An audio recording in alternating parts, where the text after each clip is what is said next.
தமிழ்நாடு யாருடன் போராடும் என ஆளுநர் RN ரவி சீண்டிய நிலையில் ஆணவ திமிருக்கு எதிராக போராடும் என பதிலடி கொடுத்துள்ளார் முதலமைச்சர் ஸ்டாலின். தமிழ்நாடு எதையெல்லாம் எதிர்த்து போராடுகிறது என பட்டியல் போட்டு பாஜகவை அட்டாக் செய்துள்ளார். தமிழ்நாடு போராடும், தமிழ்நாடு வெல்லும் என்ற முழக்கத்தை முதலமைச்சர் ஸ்டாலின் முன்வைத்து வருகிறார். இந்த நிலையில் ஆளுநர் மாளிகையில் நடந்த வள்ளலார் விழாவில் பேசிய ஆளுநர் RN ரவி, மாநிலம் முழுவதும் பயணிக்கும் போது தமிழ்நாடு போராடும் என சுவர்களில் எழுதியுள்ளார்கள். தமிழ்நாடு யாருடன் போராடும்? தமிழ்நாட்டை எதிர்த்து யாரும் போராடவில்லை, இங்கு எந்த சண்டையும் இல்லை என விமர்சித்திருந்தார். இதற்கு முதலமைச்சர் ஸ்டாலின் லிஸ்ட் போட்டு பதிலடி கொடுத்துள்ளார். இது தொடர்பான அவரது பதிவில், தமிழ்நாடு யாருடன் போராடும் என ஆளுநர் கேட்டுள்ளார்.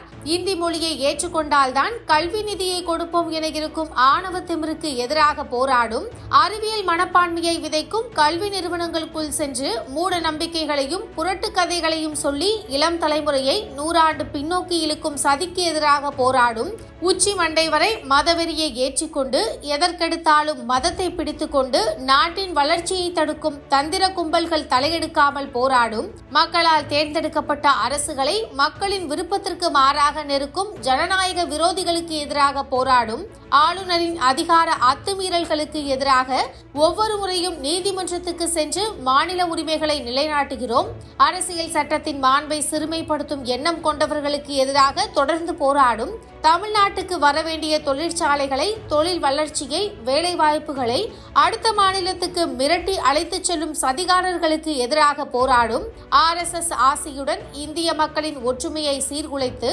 மீண்டும் மனு தர்மத்தை நிலைநாட்ட துடிக்கும் ஆதிக்க வெறியர்களுக்கு எதிராக போராடும், உலகத்துக்கே பொதுவான வள்ளுவருக்கு காவிக்கரை பூசுவது முதல் கீழடியின் உண்மைகள் நிலத்துக்கடியிலேயே புதைந்து போக வேண்டும் என்று நினைப்பது வரையிலான வன்மம் இருக்கிறதே, அதற்கு எதிராக போராடும், டீலிமிட்டேஷன் மூலம் தமிழ்நாட்டின் வலிமையை குறைக்கும் சதிக்கு எதிராக போராடும், ஏகலைவனின் கட்டை விரலை கேட்டது போல் திணித்திருக்கும் நீட் எனும் பலிபிடத்துக்கு எதிராக போராடும், நாட்டையே நாசப்படுத்தினாலும் தமிழ்நாடு மட்டும் 11.19% வளர்ச்சி பெற்று பிற மாநிலங்களுக்கு ஒளிகாட்டுகிறதே என்று நாள்தோறும் அவதூறுகளை பரப்பி கலவரம் நடக்காதா என ஏங்கி கிடக்கும் நரிகளுக்கு எதிராக போராடும், நாகாலாந்து மக்கள் புறக்கணித்து அனுப்பிய பின்னும் திருந்தாமல் தமிழ்நாட்டு மக்களிடையே குழப்பத்தை உண்டாக்க மட்டுமே பணியாற்றும் ஆளுநருக்கு எதிராகவும் போராடும், இறுதியில் தமிழ்நாடை வெல்லும், ஒட்டுமொத்த இந்தியாவையும் காக்கும் என தெரிவித்துள்ளார்.